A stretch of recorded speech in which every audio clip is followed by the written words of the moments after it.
Welcome everybody to the second of our Centro Labour Market Regulation webinars. Those of you who were here last week, we had a very interesting presentation by Lord John Hendy on the Status of Workers Bill, and he mentioned that our speaker today, Nicola Countouris, was one of the helped with the drafting of that. And Nicola is very much more than that. He's currently the director of the research department at the European Trade Union Institute in Brussels and professor in labour law at the University College of London. He's written extensively, and one of his major works, which many of you will know, is the work on the legal construction of personal work relations, which he co-authored with Mark Freedland, who was his PhD supervisor. So with those brief comments, it's over to you, Nicola, to make your presentation. Thanks very much for joining us. Thank you very much for inviting me, all colleagues. It's a pleasure to be amongst you, and I was really excited and thrilled to receive this invitation and the suggestion to present on the concept of worker in Europe in a comparative perspective, but also from an EU point of view. And this is perhaps something that I should say by way of introduction. There's a small comparative element in what I will be saying in the next 30 minutes or so, but there's also a supranational element to the extent that the legal systems that I will be referring to by way of example are also parts, or at least as far as the UK is concerned, until recently were parts of the European Union. The European Union, as I'm sure you all know, is it's an international organization, a treaty-based regional international organization that covers now 27 member states, and that has some regulatory competences in the domain of social and labor regulation. And in particular, as far as we are concerned today, it has regulatory competences that allow it to produce directives, that is to say, legal instruments that are addressed to member states that set minimum standards and that need to be implemented as a minimum by member states. And of course, member states are allowed to go beyond those minimum standards set in their directives.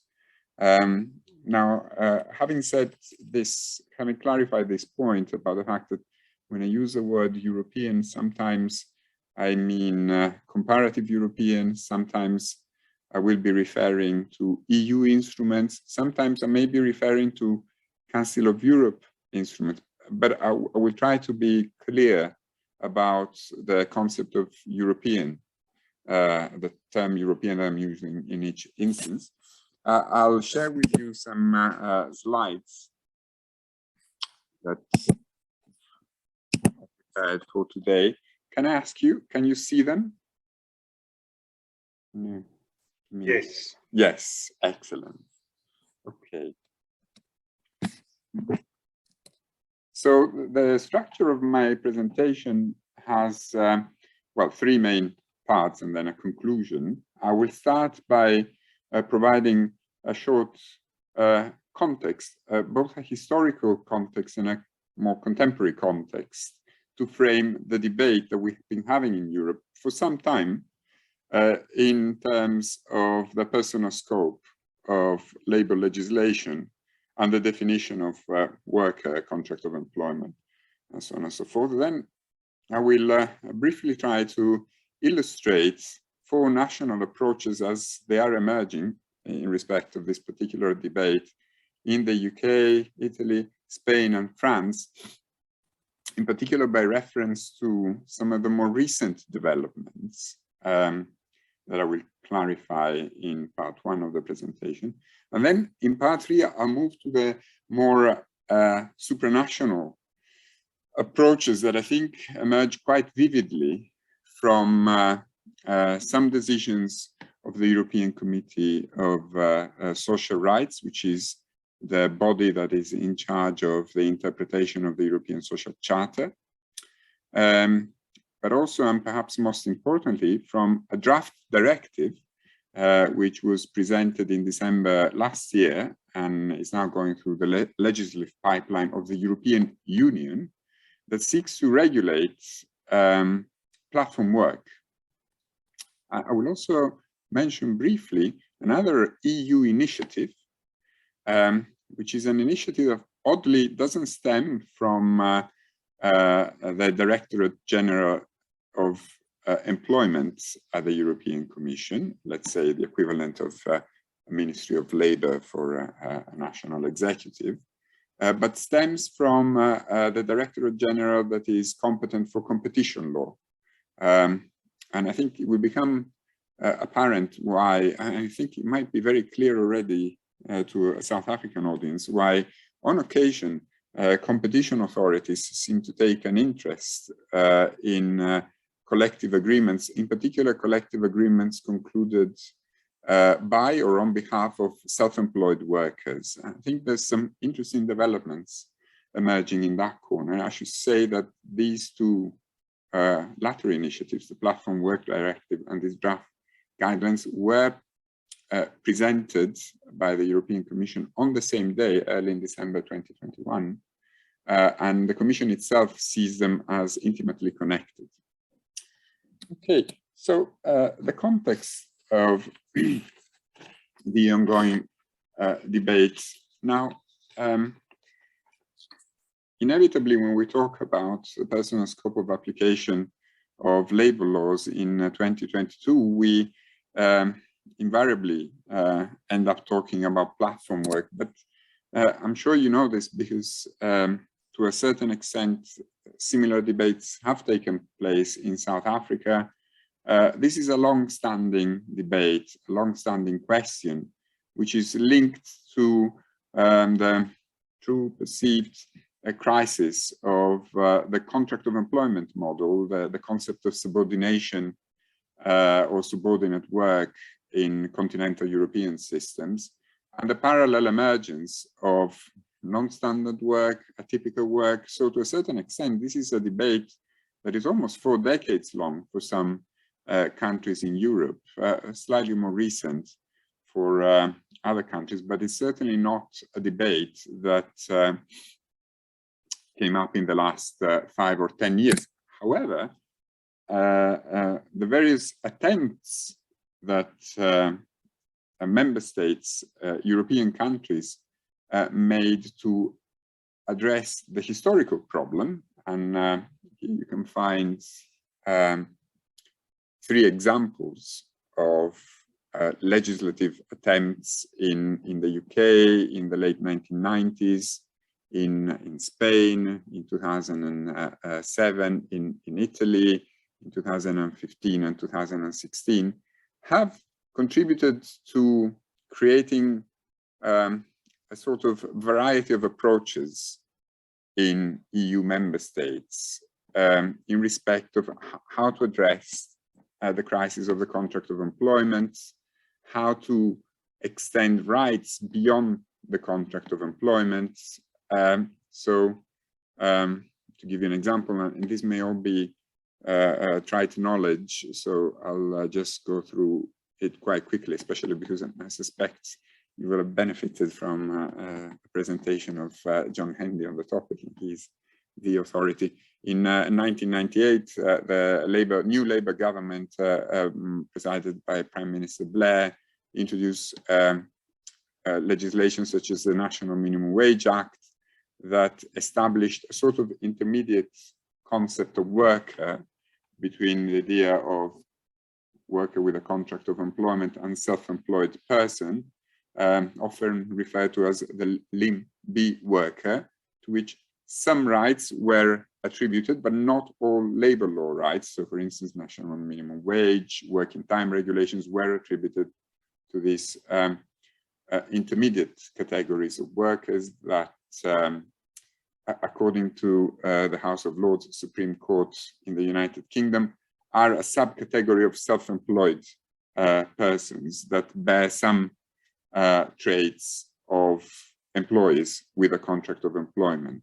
Another approach is the approach pursued almost a decade later in Spain in 2007, where there was a parallel attempt to give both more rights to the generally self-employed, okay, but not all rights, and to increase substantially the rights of an intermediate category that in the Spanish case was conceived by reference to the idea of economic dependence. So if at least 75% of your income was coming from a limited number of clients, then you fell under this definition of self-employed but economically dependent worker, and you attracted a substantial number of rights that was almost equivalent to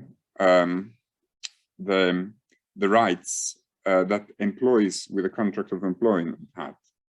Then the third approach is perhaps the one of the Italian Jobs Act in 2015-2016. It's perhaps more accurate to refer to the Italian Jobs Act as the Italian Jobs Acts, because there was a succession of legislative decrees between 2014 and 2016 that sought to intervene in this debate in various ways. Initially, the approach was, let's introduce a single contract, whereby we reduce all the typical forms and non-standard forms of contracts and create a single contractual form, which is a form of standard contract of employment, but for the fact that, to begin with, that contract does not receive protections in the domain of unfair dismissal legislation.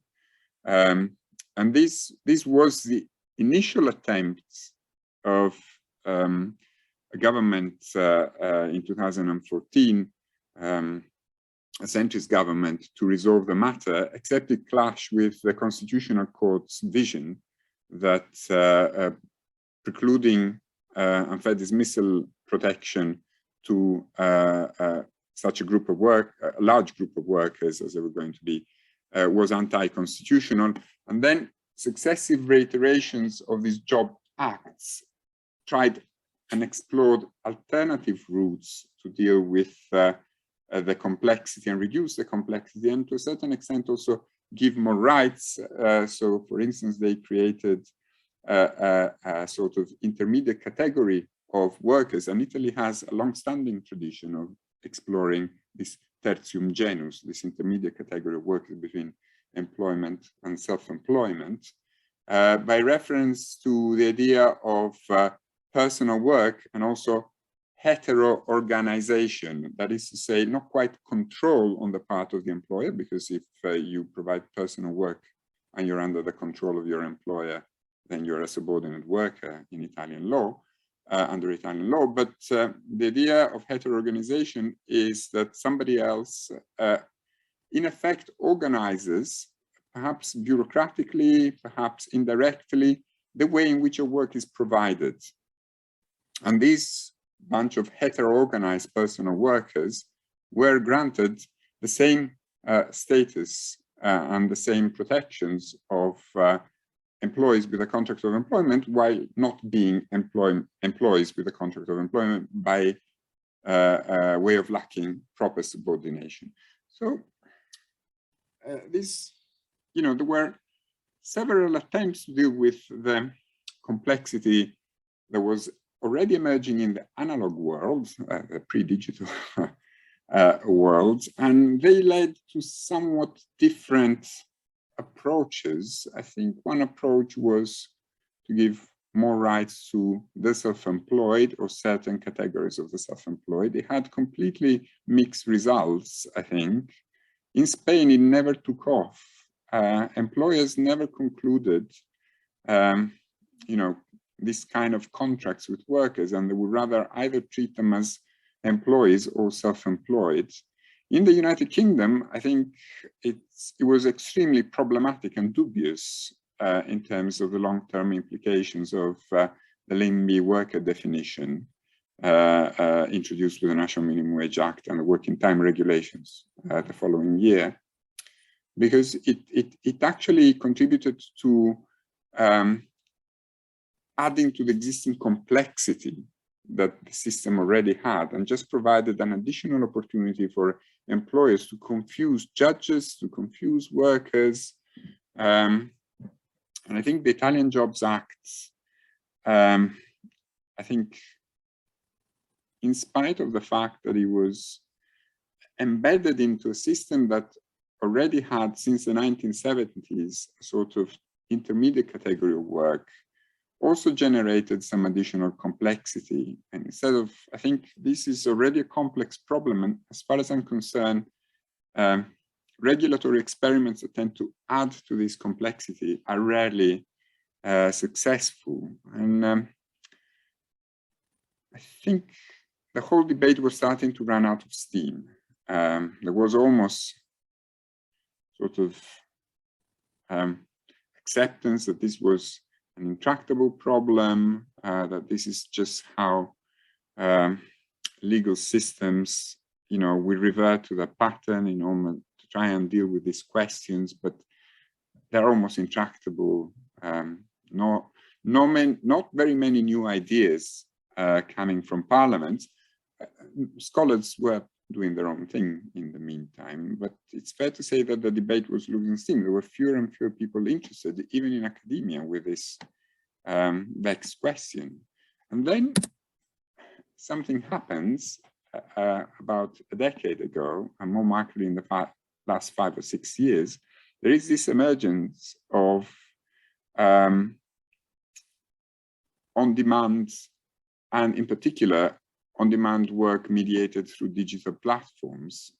In the United Kingdom, within a matter of months, we went from an obsession with the regulation of 0-hours contracts to an obsession with the plight of platform gig workers, which in effect are 0-hours contracts, workers employed through a digital intermediary. And this really revived the debate. It revived the interest within the union movement. And in fact, we had a wave, an almost seemingly coordinated, to a certain extent, it was a coordinated, internationally coordinated wave of strategic litigation pushed by unions, old unions, new unions. They had some significant successes before most of the European judiciaries that I know of, and even beyond the European region, where in effect workers, gig workers, platform workers, especially in urban transport sectors, food delivery sectors, who had been classified by their contractual arrangements with the platforms as self-employed, were claiming successfully that they were not self-employed, and they were instead either employees with a contract of employment or quasi-subordinate workers, LIMBY workers, with a certain amount of success. It was a very successful, I think, strategic litigation campaign, but increasingly, I think it became quite clear that these gains in the court did not necessarily translate into gains in the labor market, gains in terms of, a universalistic solution, even just for those sectors that were litigated, even just for those companies that were losing the cases, because they were always free to change a section, an article, a provision in the contractual arrangements, and workers would go back to square one, or say, okay, the two workers that challenged the contract may have won, but the others are in. And there were all these strategies developed by platform employers in order to have their cake and eat it. So they would lose in a court, but would still be able to retain the same contractual arrangements that they've had until then with the rest of the workforce. And what is noticeable here is that in spite of these great wins before the courts, parliaments and governments were very reluctant to intervene, even in those sectors in which it was now quite established that these workers had been misclassified by their platform employers as self-employed contractors. In respect of, I think, this second, the slightly more digital generation of the debate around the personal scope of application of labor law that mainly emerged in the context of the litigation surrounding the platform economy in the last 5, 6, 7 years, depending on the member states. I'll quickly summarize the outcomes of these processes for the United Kingdom, Italy, Spain, and France. So in the United Kingdom, by and large, as in the other member states, platform workers, gig workers, the unions that represented them, were victorious in the courts. The paramount example here is the Supreme Court decision in the Uber case, where the claimants were recognized as being LIMBY workers, attracting some protections, in particular the protections that they were hoping for, working time, paid holidays, minimum wages. In some other cases, there was less success. Some platforms were quite astute in developing some countermeasures as soon as the first Uber decisions were pronounced by the employment tribunals, by the Employment Appeal Tribunal, and tweak the contracts by introducing, for instance, substitution clauses. That is to say, contractual clauses that allowed a platform worker to appoint a substitute if, for instance, they were unable to work or they didn't want to work, depending on the type of clause. And courts up to the Court of Appeal, so some senior courts, accepting these clauses as genuine as opposed to sham arrangements, contractual arrangements, and also seeing them as an indication that A, the work that was provided was not required to be provided in a personal capacity, and B, that this power to substitute amounted in effect to some a manifestation of almost an entrepreneurial activity. I will defer the provision of the work that I've been tasked to another party, as if that party were my employee, substitute, subcontractor, in a way that it denied both employee and worker status. But by and large, most of the cases have reproduced the Uber pattern. We've had some collective agreements. I won't get into the detail of that, but should you want me to comment on that, I'll happily do so later. But very few compared to other member states. And a government that has completely abdicated its responsibilities to regulate in spite of successive promises to engage with the issue.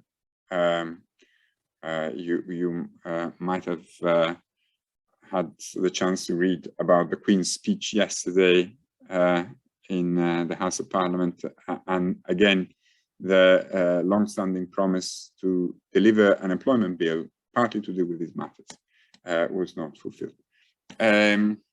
One exception is, I think, the effort that you heard about last week from John, a bill that has a very broad personal scope of application that would include many, if not all, of the platform work provisions.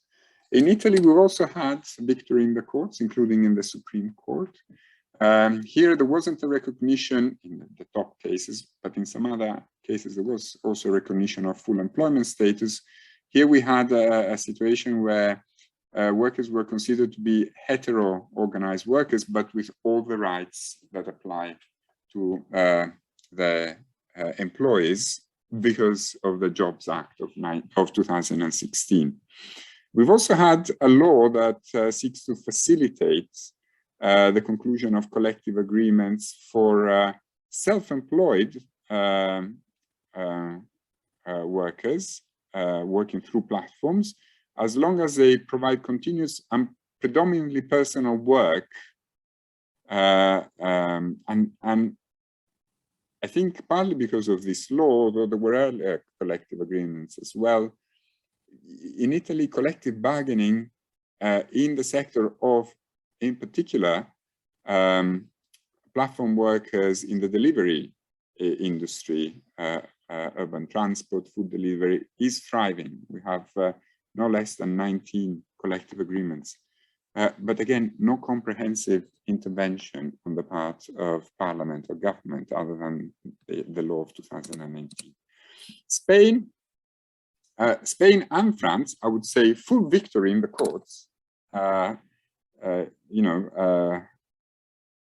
Workers being considered full employees with a subordinate contract of employment. In Spain, there's been a law introduced by the government, the current socialist government, and its Minister of Labor, that seeks to regulate specifically couriers working through platforms, and has introduced a legal presumption of employment for these platform workers in this sector. But there isn't a comprehensive legislation either, so platform workers beyond this sector or industry are not covered, and some collective agreements are taking place. In France, no collective agreements, no legislation, a recent attempt by legislation to encourage collective agreements, but still no examples. So gonna sum it up, but by and large, victory in courts, albeit with slightly different outcomes depending partly on the legal tradition of each system. No comprehensive legislation, at best sectoral legislation, some collective agreements, some interest on the part of trade unions, especially if prompted by state legislation. Moving to the European approach, I think, let me just speak for a minute about a decision by the Committee of Social Rights of the European Social Charter in respect of a case brought there by the Irish trade unions in 2016 that were representing orchestra players and voice-over actors whose collective agreements concluded by genuine unions affiliated to the ICTU had been deemed to be in breach of competition legislation because of the following reasoning. By being self-employed, the competition authorities saw the parties to these collective agreements as, in effect, undertakings as opposed to workers or employees.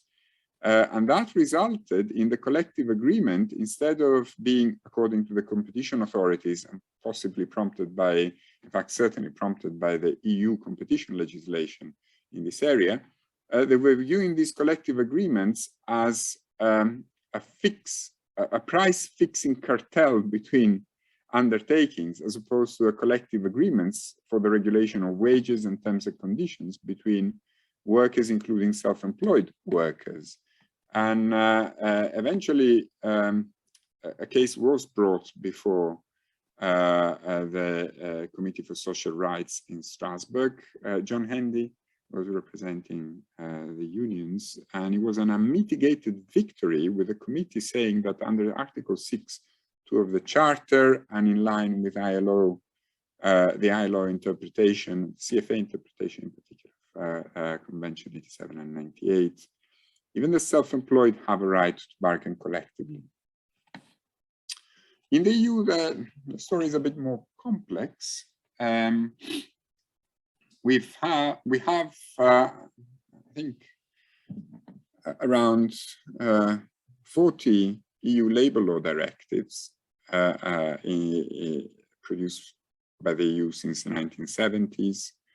And all of them have a personal scope of application. And typically this personal scope of application has been framed as this directive applies to workers with a contract or employment relationship as defined by member states, by member state legislation of collective agreements. So to begin with, the EU was not trying through these directives to come up with a single definition of worker or contract of employment. That changed almost 20 years ago with a case called Allenby, where the Court of Justice said, we cannot carry on like this. It doesn't make any sense. We need to give a unified definition of worker for these directives. It has to be a European definition. And they came up with a definition that they took from the area of free movement of workers, which is quite broad, but still essentially premised on the idea of subordination, control, contract of employment. The jurisprudence of the court has evolved since the Allenby case. It's quite broad, broader than the definition of employee with a contract of employment, for instance, in UK law, which is admittedly quite narrow, but it's also broader than the definition of employee in some member states. So some member states had to adjust to even member states with a broad definition of employees or contracts of employment, such as Italy, had to catch up with EU law. But essentially still very much a binary definition. You're either an employee, a worker, or a self-employed. Not very many cases dealing with platform work have arrived in Luxembourg, where the Court of Justice of the EU is based. One reference was made by the UK on its way out from the EU. It was a difficult case. The Court of Justice handled it with a certain lack of purpose, I think, and didn't want to cause any problems, and accepted the idea that the presence of a substitution clause in a contract with a platform can in effect disenfranchise workers from labor rights, including EU labor rights, because these workers become self-employed entrepreneurs. But more recently, the EU has come up with these two proposals that I was telling you about before. I think I'll try and go through them as quickly as I can. I realize that time is flying. I might need 10 minutes. Apologies for that. So the first one is the EU draft directive. It has some strengths and some weaknesses. I will mainly focus on questions of personal scope and platform worker definition. The strengths are that, you know, the EU at least is trying to regulate platform work in a comprehensive way when no EU member state, government or parliament has attempted to do the same so far. So they're not trying to just regulate platform work for couriers or for urban transport. They are trying to regulate, at least they are proposing to regulate both on-location platform work, so the kind of platform work that happens in a physical location. It can be street, it can be office, but also online, pure online forms of platform work, such as click work, such as you know, the kind of work that can happen through digital labor platforms such as Amazon Turk and so on and so forth. So at least they have realized that the problem of the regulation of platform work goes well beyond the problem of the regulation of food delivery people, Uber and other forms of urban transport, and that there are other important dimensions, both quantitatively important in some EU member states and that are clearly on the rise, especially since the pandemic, that deserve to be regulated as a matter of policy and policy priority. The other strength of the directive is that it doesn't just focus on employment status, which has been the main focus of judicial litigation in the past 6 or 7 years at the national level, but it also tries to provide some rights in terms of algorithmic management, transparency, some procedural facilitations, and so it goes well beyond our platform workers or self-employed question, as core as that is. Interestingly, some of these rights expressly apply not just to workers with a contract of employment, platform workers with a contract of employment, but they apply to all persons performing platform work, whether or not they have an employment relationship. So, spoiler, you know, this is an instrument where some of the rights go beyond employment. And there are some innovative provisions that we haven't seen in other instruments produced by the EU before, nor do we see very often at a national level, even though I think I mentioned that the Spanish lay rider introduces a legal presumption. It's actually a better legal presumption than the one contained in this draft directive. And I'll tell you in a minute why when I deal with the weaknesses. The presumption in this platform work directive operates on the basis of a number of criteria or indicators, indicia, and there's 5 of them. And in order to be presumed to be an employee and therefore covered by the directive, you need to fulfill 2 out of these 5 criteria. And I will show you in one of the following slides that a lot of these criteria in reality are just iterations of the same facet of a contract of employment or employment relationship, which is the facet of subordination of control. So chances are you either meet them all or you meet none. But this is a very controversial at the moment provision in the draft directive, and a lot of political efforts are being made to remove at least some of these criteria, if not all of them, and have a just looser rebuttable legal presumption. Partly because of, I think, this narrow legal presumption, the Commission itself in the preparatory document that accompanies the draft directive says, look, we're going with this instrument to cover a small fraction of all the platform workers that we have at the moment. They say that the best case scenario is that the directive rights will cover about 4 million of the 28 million of platform workers that are currently present in the EU.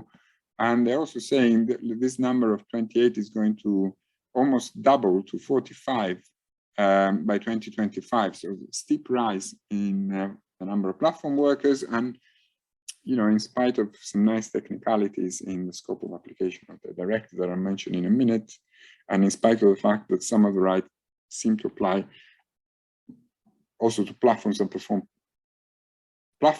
persons that perform platform work without an employment relationship, the impact is going to be very limited, and that's a problem.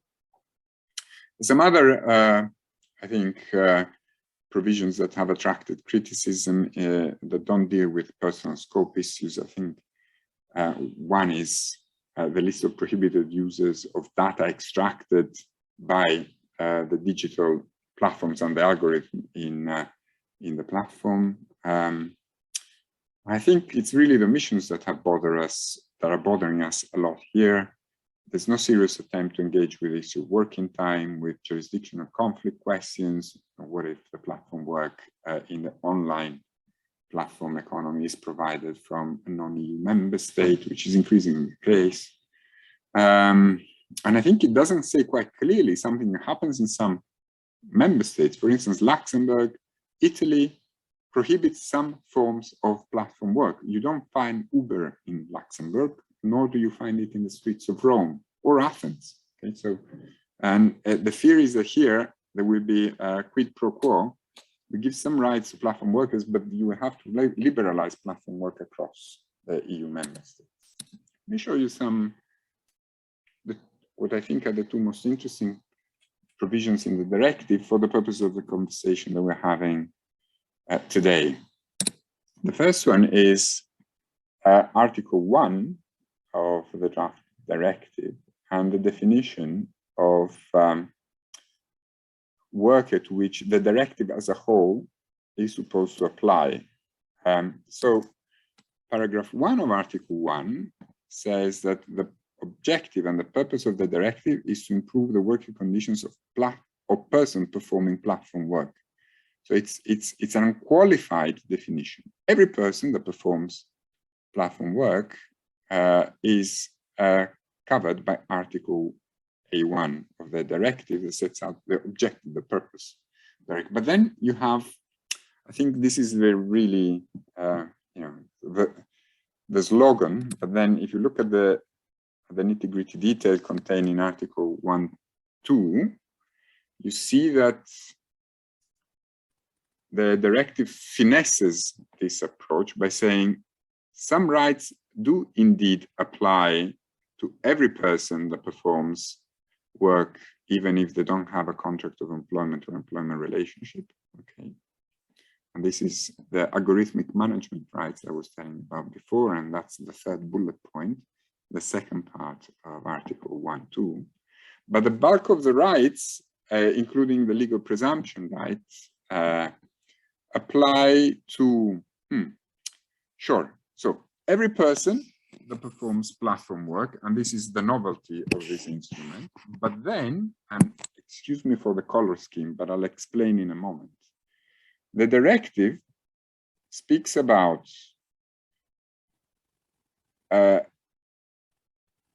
people that have an employment contract or employment relationship as defined by the law, collective agreement, or practice enforced in the member states. So the part in blue, it's the traditional formulation that we find in almost all the previous directives. So this is, let's say, the more conservative part of the definition. But then you have two slightly more innovative parts of the definition, including, of course, every person performing platform work.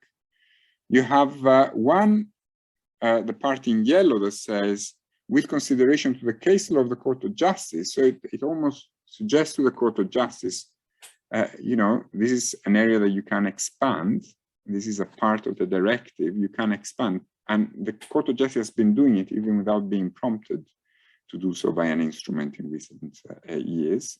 And then my favorite part that you don't find in any of the previous directives, previous 40-something directives that we have, is a person who, based on an assessment of facts, may be deemed to have an employment contract. So may be deemed to have that. We don't find in any other directive. This both alludes, of course, to the fact that the Article 3 contains a presumption, and a presumption can deem people to have a contract of employment. But I bet you that the Court of Justice will see this as a further encouragement to claim ownership of the interpretation of Article 1.2, look at the objectives of the directive as a whole, and say, look, we're going to deem more people to have an employment contract or employment relationship. Okay, it's a bit confusing. It's far from perfect, but it's new. It's new as far as EU labor law is concerned. And then you have an express recognition, again, that certain rights contained in the directive, not the legal presumption of employment, apply to every person that performs platform work, even if they don't have a contract of employment or employment relationship. Okay. Let me show you the presumption. Okay, first of all, it says something that courts have been saying so far, but it was not always obvious, that determining the existence of an employment relationship must be guided by facts and not by the fancy contractual footwork that expensive lawyers perform when drafting contracts that tie workers to platform employers. And then Article 4, which deals with the presumption itself, says that this presumption shall apply when the digital labor platform controls the performance of work. Okay, control. So the key criterion here is that a platform controls the performance of one's work. Okay. And in order to exemplify what it's understood by control of the performance of one's work, the article comes up with 5 criteria, and if 2 of them are fulfilled, then the presumption applies. These criteria are that the platform determines the level of remuneration, that it requires certain rules in terms of the worker's appearance or the conduct of the worker, certain standards in that respect, that it supervises the performance of work or verifies the quality of the results, including by algorithmic management means, that restricts the freedom to choose your working hours or to refuse tasks or to use subcontractors, you know, the reference to the substitution clause, and that it effectively restricts the possibility to build a client base or to perform work for any third party. Now, my impression, and increasingly the impression of a number of analysts and commentators, is that by and large there's a substantial overlap between the first 4 criteria. Certainly the first 3 are really a manifestation of the same aspect of a subordinate employment relationship, control. And in fairness, that's what the article uses as a key principle, like controlling the performance of work. The second one has some elements of control. Sorry, so the fourth one has some element of control, but it also has an element of strict personality using subcontractors. But then again, it's about control on the use of subcontractors. The fourth one is perhaps, sorry, the fifth one, criterion E, is slightly different from the previous one in that it amounts to the presence of exclusivity clauses. But again, it's about the control over the possibility to build a client base. We are now quite sure that this is not a presumption that applies ex ante or a general presumption, partly because of this criteria. It will require a judge to apply this criteria, or a decision maker. It could be an administrative body, but it cannot apply as a blanket presumption, the way blanket presumptions exist in some legal systems. So France has blanket presumptions for instance, journalists or models. This is not one of those presumptions. You will end up claiming its application before a judge. And also it's a rebuttable presumption, we knew that. Employers can rebut the presumption. And by and large, it will be rebutted on the basis of the very same criteria that are set out here.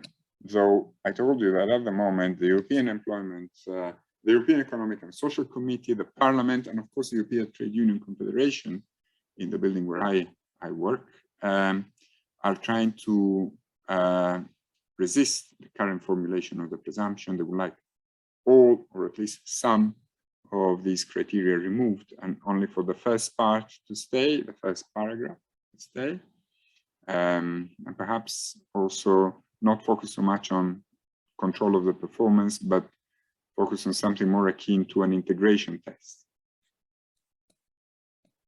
Let me say something super fast about the draft guidelines on collective bargaining of self-employed. These guidelines, produced by DG Competition, try to resolve the problem that I was mentioning to you before by reference to the Irish case. And that problem is partly determined by some decisions of the European Court of Justice that have said exactly the same. If you are a subordinate worker and you're covered by collective agreement, fine, this is completely exempt from EU competition law. But if you're self-employed, will consider you to be an undertaking and therefore the collective agreement to be a cartel in breach of Article 101 of the Treaty on the Functioning of the European Union that prohibits cartels. This instrument is it's a soft law instrument. It's still a draft. It hasn't been approved by the Commission, but it has a very broad personal scope. That is to say, it tries to exclude in different ways from the reach of EU competition law collective agreements that have been concluded by or cover what the instrument refers as solo self-employed, and the definition of solo self-employed that the description of the instrument gives is persons that do not have a contract or an employment relationship, so not employed, and who rely primarily on their own personal labor. This is potentially very broad, except the devil is always in the detail. The document then goes on to identify 3 particular types of collective agreements concluded by the solo self-employed that fall outside Article 101 of the TFEU, Treaty on the Functioning. Those that cover economically dependent solo self-employed that earn at least 50% of their income from one client. Those solo self-employed that work side by side with workers that have a contract of employment and perform exactly the same function in the enterprise or the sector. And platform self-employed. Okay, so this is possibly the broadest one, but it's limited by reference to a particular form of work. So it doesn't quite cover all solo self-employed, this exemption, but it only covers self-employed that are either economically dependent or that do, in effect, the same work as employees with a contract of employment. And quite frankly, these would mostly be sham self-employed workers or platform workers who are labeled as self-employed. It has a second set of measures where some type of collective agreements concluded by solo self-employed are not quite declared as falling outside the scope of EU competition law, right, completely exempt, but the Commission will not be chasing them, will not put them high up in the EC, European Commission enforcement priorities. And I think the Commission hopes that national competition authorities would do the same. It's not clear that this would be the outcome of this instrument. And these would be 2 categories of collective agreements concluded by solo self-employed. First, collective agreements concluded by solo self-employed that have counterparties of a certain economic strength, and the document says expressly that these would be monopsonistic players that really have control a certain labor market. Again, I think a number of platform workers that control. Nicola, are you able to talk slightly louder? Some people are struggling to hear you. Sorry, yes, I can half Greek, half Italian. I can shout my lungs out, of course.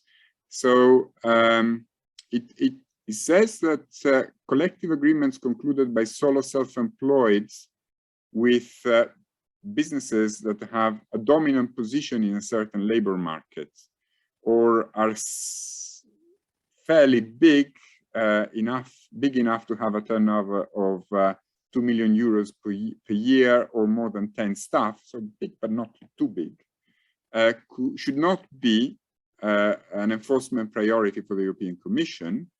And then this is really the second category of non-enforcement priorities, almost a sort of open category for member states to declare any other collective agreement that they will not be pursuing under national legislation not to become an enforcement priority for the European and national competition authorities. Okay, just to wrap this up, in recent years we had some great wins for workers in the courts, but not much in terms of comprehensive legislative solutions. And I'm sure that John will have told you about the meager UK experience in that respect. The EU is actually the first European lawmaking institution. Hello? The EU is certainly trying to give a comprehensive solution to the issue, applicable to platform work beyond the famous sector of food delivery and urban transport. There are some caveats in terms of its attempts, and I've illustrated them before, but I think overall, I don't see any big grand ideas in terms of dealing with some of the big questions arising from, I think, the increasingly diminishing relevance of the concept of subordinate employment or a contract of employment, and the challenges that arise, broadly speaking, both from a digital labor, digitally mediated labor, but also in the old sectors. I think there's a big question about informality, both in European countries and of course in other regions of the world. No real answer in terms of recognizing care work as labor. The impact of automation and heteromation, I can say something about this, but this for automation, whereby you have technology that in effect exploits free labor that is disguised as sometimes even an act of consumption by a client or customer. And I think Paul mentioned that I have a vested interest, and I should declare it here, in terms of the idea of personal work, personal labor. In the time that I have to do still some research, I try to think about the future applications. There were some things that I really liked in the EU guidelines on competition law, but then they started cutting and slashing, and it became a very suboptimal document. I'm happy to talk about this more, should there be any questions. Thank you for your attention. Apologies, it took me almost double the time that I had thought of. Thanks very much, Nicola, for that rich and very detailed presentation. Certainly, you combined the overview of the more traditional debates with some very new concepts towards the end. Solo workers, which certainly I wasn't aware of, and which do offer, obviously are relevant to our debate. So with that, I'm going to hand over to Helton Cheadle, who's going to make some comments.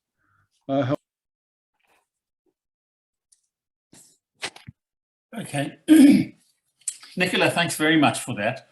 I will keep to the very strict 10 minutes that Paul has given me, so that we can have a really full discussion. But as you set it out, the kind of binary contractual form is in South Africa originates in Roman Dutch law, which goes back to Roman law. And so if we think about these forms of work, obviously worked in Roman times and in Roman and in Holland in the 16th and 17th century, but somehow or another, with the arrival of non-standard work, that binary form has been and there have been a number of attempts in South African law to deal with it, largely drafted by Paul. One is in the Labour Relations Act. There's a presumption of employment, and it lists a whole set of factors. And those factors really combine the control test, the organisation tests, dependency, personal work, and the like. So they reflected very much in what you've discussed. And the same applies to a code of good practice in the Labour Relations Act, which applies, by the way, to all employment law, and that is around who's an employee. And again, it's a fuller document, more explanatory. But again, it's struggling to really deal with disguised employment rather than the problem of platform work, self-employed, and the like. So, given that we have a range of labour laws, the Labour Relations Act, which is largely collective, though it does include unfair dismissal and unfair labour practices. There's the Basic Conditions of Employment Act, there's the Occupational Health and Safety Act, there's the Unemployment Insurance Act, there's quite a Compensation for Occupational Injuries and Diseases Act. And obviously, when we start looking across at where changes can be made, and I just want to provoke a debate here, is if we look at the Labour Relations Act, clearly what we've got to look at is the issue of collective agreements on the part of solo employees or self-employed. And again, I think the definitions, both from Henry's Act and the ones that you've showed us, seems to me we need to deal with that. And if we amend the Labour Relations Act, then we don't have to worry about the Competition Act, because our Competition Act excludes collective agreements. So as long as we bring the collective agreement provisions inside the Labour Relations Act, but of course that has a whole range of issues around the registration of trade unions, whether trade unions can organize employees, self-employed. So there are a couple of complicated issues there, but nevertheless, it seems to me that's 1A. When we look at the Basic Conditions of Employment Act, the Minimum Wage Act is linked to the Basic Conditions of Employment Act, and the Minimum Wage Act has very open definition of worker. It's anyone who works for another. And because it's dealing with minimum wage, it really doesn't matter whether you're self-employed, whether you're independent contractor or whatever. You're working for somebody else and you're getting a wage for it.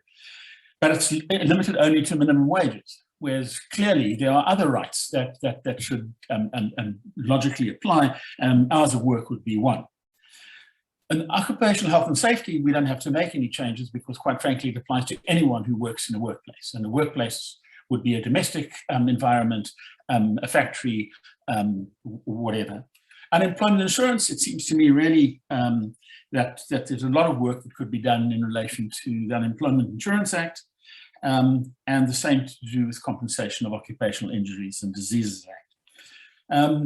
And the last point I wanted to make, it's just struck me when you spoke about the Constitutional Court's role in relation to this. Our Constitutional Court has held that that soldiers, so our Constitutional Court is held under Section 23 of the Constitution, which provides that every worker has a right to fair labour practices, and has held that although a soldier is not an employee, not somebody who's under a contract of employment, but is a worker. And on the basis of that, not only in relation to unfair labour practices, but also in relation to collective agreements, the Constitutional Court held that the Defence Act, the South African Defence Act here, had to be amended, or its regulations had to be amended to permit collective bargaining on behalf of trade unions that represent soldiers.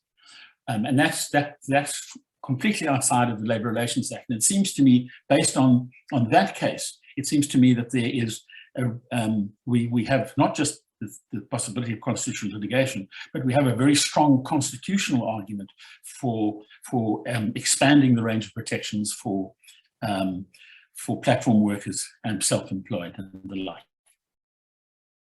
I hope I've done it in 10 minutes, Paul.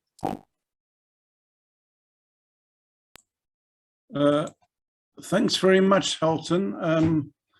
And if I can ask people to indicate who wants to speak, and perhaps I'll just provoke some of the union delegates. It is a somewhat extraordinary thing I always find that although the Sandu case was in the late 90s, and that established that persons who are not workers or not employees had rights of collective bargaining, there's no single other case has been brought under that banner to extend rights or to challenge the constitutionality of any bit of labour legislation which has a narrower scope. And I must have raised this in at least 15 or 20 union seminars, and I still haven't provoked that case, but perhaps some of you would like to speak to that. Are there any hands? I don't always notice them.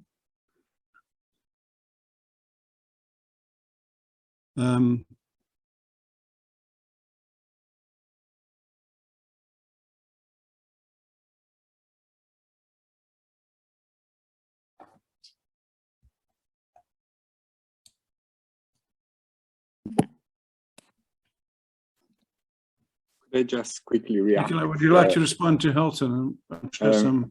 No, I find these comments fascinating and thought-provoking and spot on. And you know, as you were discussing some issues that are very specific to the South African legal system and labor market and model of industrial relations, I was thinking that you know, what in a way establishes a bridge between your experience and some of the European experiences, in fact, all of them, is that we share the coverage of Convention 87 and Convention 98.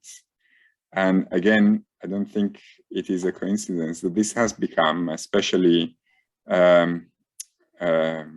the extent to which self-employed are or ought to be covered by Convention 98, in particular, a certain extent Convention 87, but that's less controversial in the context of collective bargaining, is becoming a very divisive issue in Geneva, with employers kicking a big fuss the way they hadn't done since the right to strike dispute. So these are indeed important questions, this side and that side of the Mediterranean Sea that separates us. Paul, could I just ask a question? Certainly, Halton. In one of your slides, I think it was dealing with Article 1.2 of the draft directive. And it speaks there that platform workers are entitled to minimum rights. What rights are those? I mean, outside of the algorithmic rights.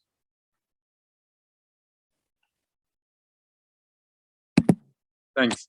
It would be the rights contained in the directive, and the directive has 6 chapters. The first one deals with the definition itself, the definition of the directive. Then there is a chapter that deals with the legal presumption, and then the chapter that you are referring to and that briefly mentioned that covers algorithmic management rights, and here there's some information rights, some prohibited uses in respect of data. There's an interesting and fairly novel right of human monitoring and human review of algorithmic decisions, an involvement of union organizations, although it says workers' organizations in terms of information and consultation with the technologies that are being introduced. But then there's also 2 other chapters that I didn't mention at all. One is a chapter that is called the transparency chapter, whereby there are some obligations, there would be some obligations if the directive is approved for platform businesses, platform employers to communicate data to public authorities in terms of how their platforms operate, how they classify workers, and then remedies and enforcement rights that cover punitive disconnection of workers from a certain platform, the suspension of their accounts, termination of their accounts because they have exercised some of the rights contained in the directive. So you know, directives always purport to introduce minimum rights on which member states can improve. But I must say this one really has made an effort to think outside the box, even outside of the box of first and second generation strategic litigation before national tribunals, the first generation being mainly about scope, and the second generation, at least in Europe, being mainly about suspension of accounts amounting to termination, which is something that has succeeded in some tribunals, not succeeded in other tribunals. Well, there's a broader set of rights. Some of them completely new that, you know, academics have been talking about, perhaps you have written about in the past few years, and they're now in a directive. Thanks, Nicola. Darcy, I see your hand is raised.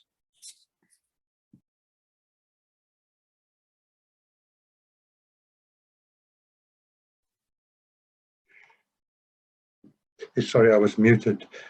Thank you, and thank you, Nicola, for an extremely comprehensive overview of a complicated subject. I actually agree with Halt, and I would like to take up a point raised by him, namely collective rights, because it seems to me that the easier part of solving the problem is to find a comprehensive definition. I mean, I know there's lots of debates about it, but not to always write that into the law. The point is what happens after that. And this is the old problem by now of non-standard work, that workers may have on paper all the rights that they might want, but it means nothing in practice.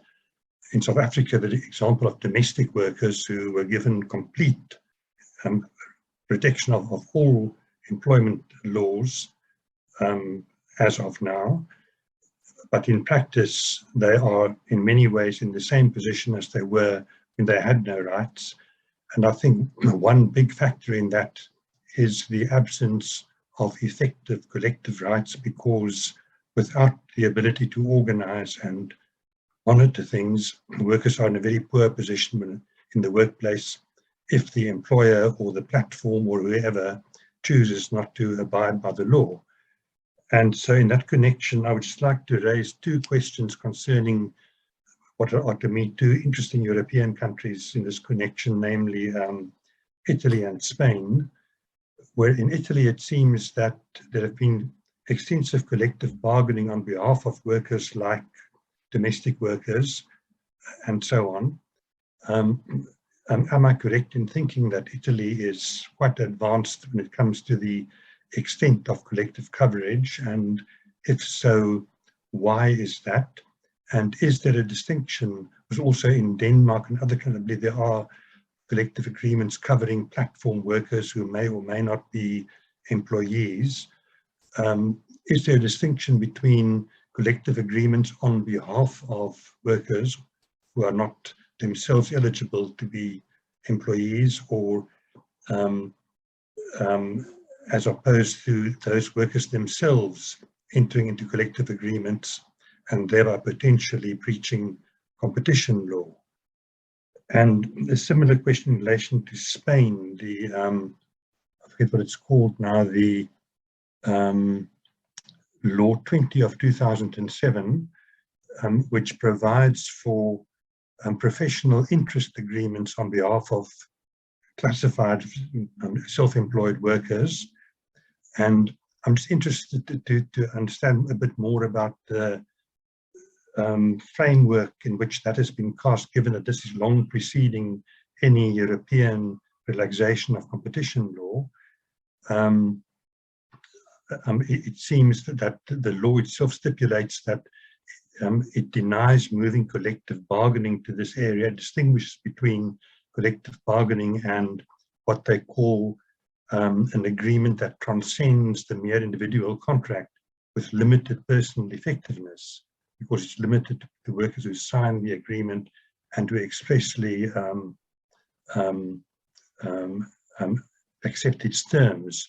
So I'm just interested to know on what basis, laws like that, collective agreements like that, rather, how they fit into the framework of competition law and the still existing prohibition on price fixing. Thank you. Thanks, Darcy. Nicola, would you like to respond to that? And then we'll take a question from Andre Creel. I will try. These are very important questions, Darcy, and I think if I may make 3 points. First of all, the directive has a complete blind spot when it comes to collective bargaining, and I agree that collective bargaining has to be part of a comprehensive solution. So a directive that purports to give a comprehensive regulation for platform work doesn't talk about collective bargaining has a big lacuna there. The reason is partly that the dossier on the relationship between collective bargaining and competition law had been claimed by DG Competition, so it's partly to do with competence, and this is acknowledged.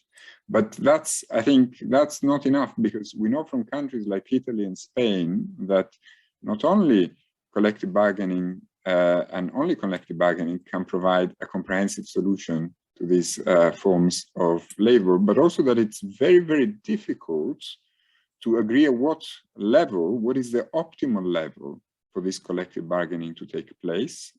Should it happen by identifying couriers, riders as a distinct industry, or should it be part of the hospitality sector, which has already a collective agreement? So there are important questions there about, jurisdictional questions. Who are the unions that are going to sign these collective agreements? And it goes even beyond that, because as you rightly say, there are unions that can sign it, but there's unions and unions, and there's workers' associations that the directives speak about that may not necessarily be bona fide unions. We've had similar examples in Italy, where what is in effect a neo-fascist union concluded a sweetheart deal with the biggest employer organization in the food delivery sector, only for the Ministry of Labour to intervene a year and a half ago and quash that agreement.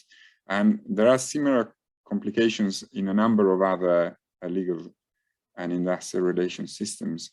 Now, when it comes to competition authorities and how is it that they decide to interfere with some collective agreements signed by the self-employed or covering self-employed and all that, I don't have a clear answer. Not all national competition authorities have taken an interest in this. So, for instance, in Italy, the self-employed have concluded collective agreements for ages. In the UK, not the most socially progressive country, the Competition and Market Authority never intervened with the collective agreements signed by the NUJ, and most of the NUJ members are freelance journalists these days. So I remember a few years ago, I was interviewing some competition officials in national competition authorities. They were asking me, how come it's difficult? You don't want to ask them, why are you not seeing this as a problem when you yourself don't see it as a problem? And most of the times the answer that I was getting is that,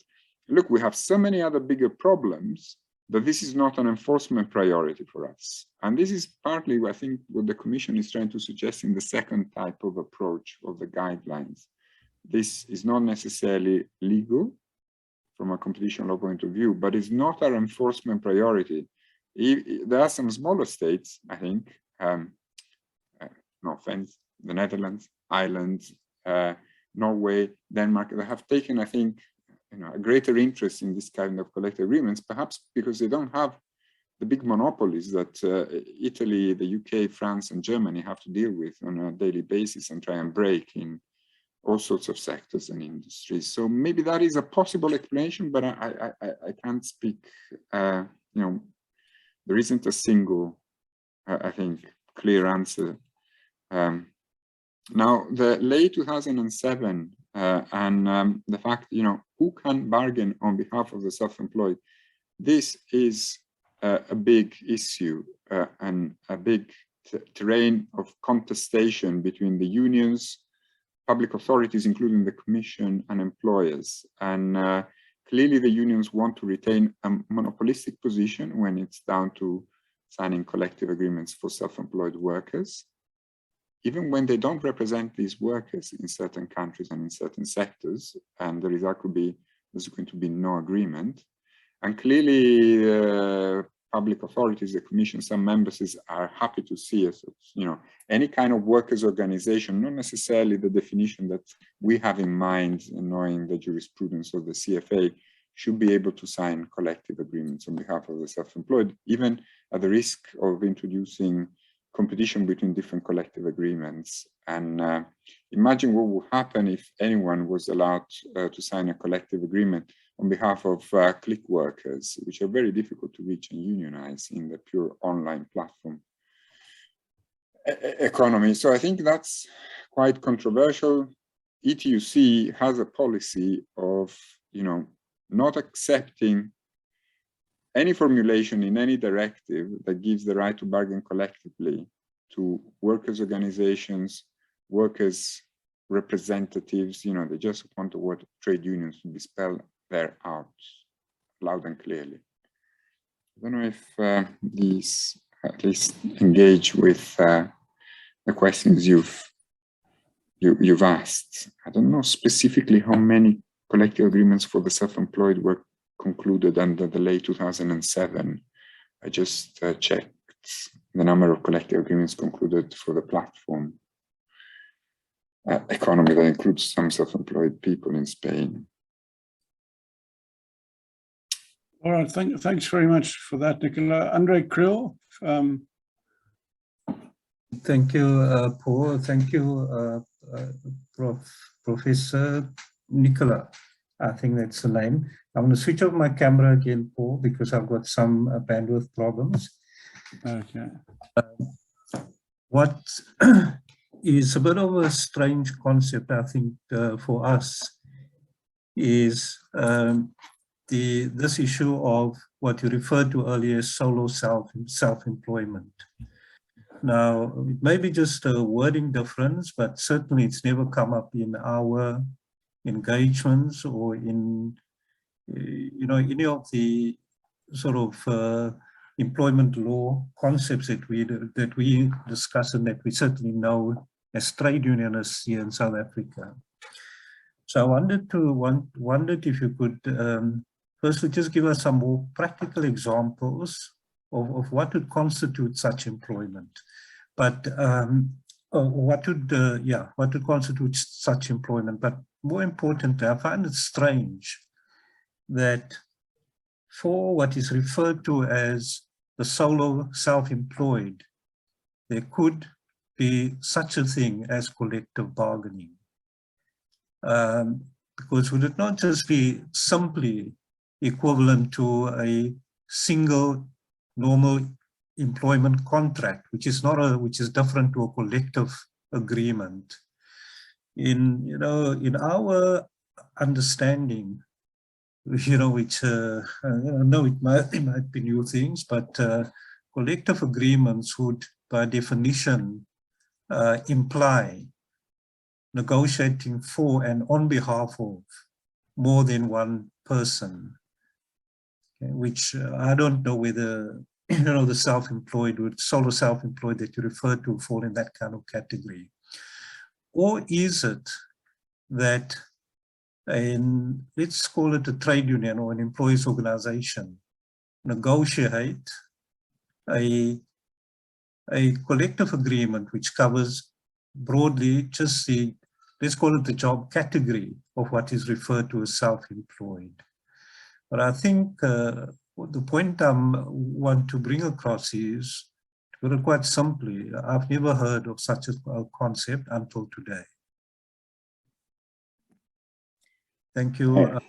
Thanks. Andre, would you respond to that, Nicola? Yes, Andre, thank you very much. I think it's a very legitimate question that I think partly gives you an opportunity to clarify the meaning of solo self-employed in this document that I was talking about. So to be clear, solo self-employed in essence means a self-employed person without employees. It does not mean a self-employed person that as a unit concludes a collective agreement with an employer or an employer organization. So it would still have to be a collective agreement that covers a number of solo self-employed, not just one solo self-employed, because otherwise, as you're roughly saying, that is an individual agreement. It's not a collective agreement. The term solo self-employed in EU law comes, strangely enough, from the European Statistics Authority, because at some point the European Statistics Authority started counting the percentage of self-employed people in the European labor market. And then they broke down the category of self-employed persons into two subcategories, the self-employed without employees and the self-employed with employees, that in some countries would be small businesses. In some other countries would be just that, self-employed personal service companies that use other staff for particular tasks. That has to do more with company law. But the origin is from Eurostat. I think the first time that I bumped into this term, solo self-employed, was when I was looking at European statistics of self-employment. And it means, in essence, a self-employed person that does not have employees. How you reconcile that with contracts, that can be platform contracts or normal contracts for services that allow for substitution clauses, it's another interesting question, because of course you can be a solo self-employed, but if your contract has a substitution clause, then some courts could deem you to be self-employed that potentially could have employees. But the short answer is solo self-employed means self-employed without employees, not a self-employed person that on its own concludes a collective agreement. And apologies if I wasn't clear in that in the first place. Could I just ask you then to clarify, would these solo self-employed be members of associations, and would those associations be solely for their group, or would they also, you know, represent conventional employees? What we know, Paul, is that the answer to this question varies from country to country. So journalists would be solo self-employed according to the definition that I presented earlier, and would be covered in the UK by the collective agreement of the NUJ that covers both freelance journalists and the newsreader of BBC Breakfast, who is directly employed as a journalist by the British Broadcasting Corporation. In the United Kingdom, you have some bodies that are not unions, like the NUJ, the Royal Society of Nurses, for instance, that regulates the terms and conditions as if it were a union for both nurses that are employed by hospitals, but also agency nurses, freelance nurses. You know, nobody would doubt that the Royal Society of Nurses does a good job at representing its members. Some of its members may also be unionized with Unison.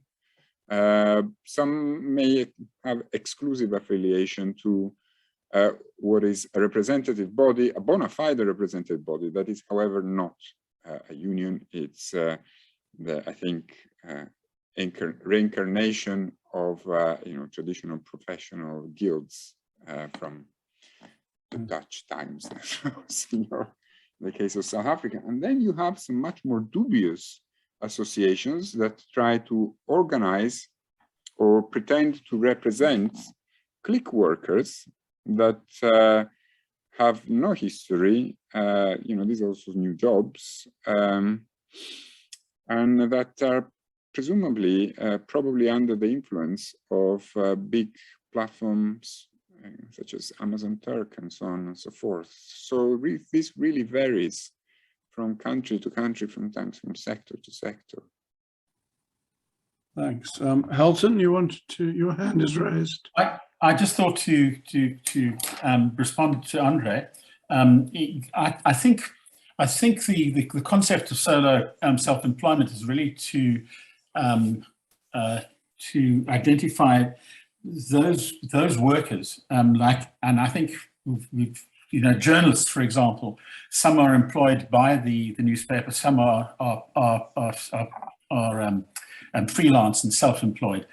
So a journalists' union would then, and I think that one of the definitions here is to work out, what you would include is side by side. So there are people who are employees, but then there are also independent, let's say self-employed that work under a different contractual arrangement. And it seems to me that, a collective agreement should apply to both. And the kinds of people we're talking about are journalists, actors, musicians, and I think it partly answers platform work in the sense that, the Uber drivers. So there's the question of whether they really are employees or not. But if you made them solo self-employed and had a provision that deals with camouflaged or disguised substitution type clauses, it seems to me that if they formed a trade union and entered into a collective agreement, we're trying to expand here, I think, to give a range of workers that today do not have collective rights because of a binary old type system of seeing a difference between an employee and an independent contractor, and really what we're not regulating is, as employers then find different ways to get around and avoid labor regulation. And I think Andre was asking what were practical examples, and I think it's around journalists, actors, Uber drivers, and particularly in domestic work, you see, because increasingly now they're doing it via platforms, as Darcy will well know. It seems to me that it's much easier then to negotiate a collective agreement with an employer association or a domestic employer platform, provided that you can expand the definition of employee wider than the current way in which we reflect Roman Dutch law. Thanks, Halton. Any another hand from Darcy, and maybe if I could just, Andre had raised that question, and maybe it would seem to me that, for instance, wouldn't many of the piece workers in the clothing industry who work at home often, and are not regarded as employees by the people who supply them with work, they might fall into that. All right, thanks very much. Darcy, I see you've raised your hand again. Yes, also responding to Andre's interesting point, and also trying to reconcile mainly more terminology than anything else, the terms Nicola used compared to the terms that we are used to. I think that the rationale for exempting this solo self-employed from competition law is almost precisely the same as that in 1875 in the UK exempted workers, well, they were then called workmen, I think, but employees from competition law of that time, and allowed them to sign collective agreements. Namely, well, we would say today, because the individual worker does not have bargaining power to achieve any kind of contract in a meaningful sense they need to be able to organize collectively, and then they will have some bargaining power. And much the same applies to the so-called solo self-employed. Those again are workers who have no employer, but they also have no bargaining power as individuals. And consequently, it does not violate the purpose of competition law to allow them to organize.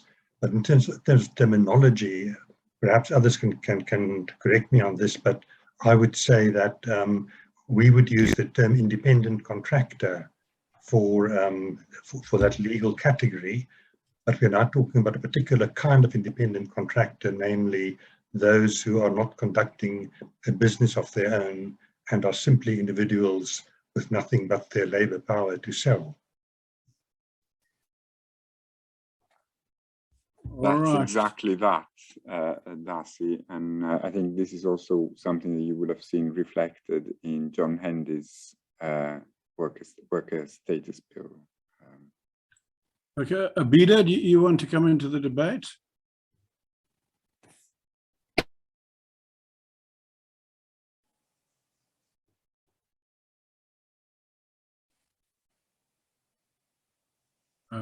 Hello. Thank you.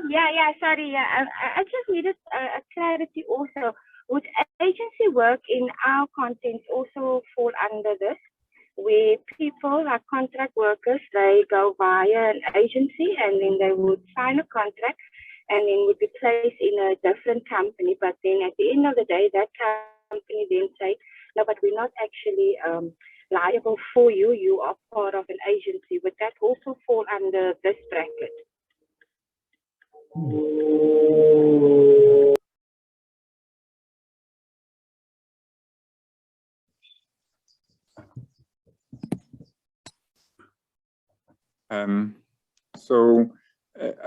I think the answer, broadly speaking, is yes.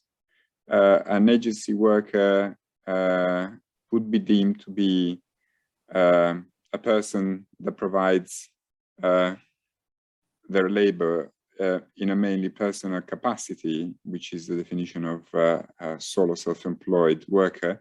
An agency worker may not, however, necessarily be self-employed. It could be self-employed if neither the agency nor the client are her or his employer. In Europe, we have a European directive of 2008 that tries to facilitate an understanding of agency work as work provided by people who are employed by the agency, who have a contract of employment with the agency. And that was the traditional preference of the big private employment agencies in Europe that saw agency workers as their assets. They didn't act as digital platforms, and they wanted to keep them close to them for fear of them being poached. Things have slightly different with efficiency matching potential that algorithms provide to digital intermediaries, and I think they don't really care what the status is. They can just use armies of on-demand workers as they see fit, optimized electronically, as opposed to somebody in a back office with cards. But yes, the short answer to your question is yes. Mind you, these guidelines are exclusively for the purposes of collective bargaining.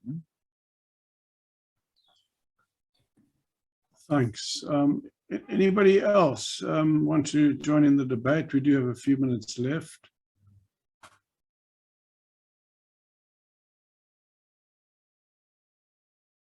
All right, it seems like there are no other hands. So it remains just to thank you, Nicola, for a very rich presentation, and it clearly has stimulated debate. Many of our participants are players in forums like NEDLAC, where they are going to be debates on these topics. So thanks for being with us and for having given us a very clear and detailed presentation. Thanks very much. Thank you very much, Paul. Many thanks also to Halton and Darcy and all of you for your comments, for your attention. And should you need any materials from the materials that are spoken about, or any other materials of interest to you, please feel free to ask, both in my capacity as Director of Research at the ETUI. We produce all sorts of materials on this subject and other subjects connected to it. And as somebody who still has access to the digital library of UC, I'm very, very happy to share materials. Thank you, and good luck with your own debates on the topic. Thanks very much. All right. Evening, everybody. Thanks. Thanks very much. Thank you. Thank you.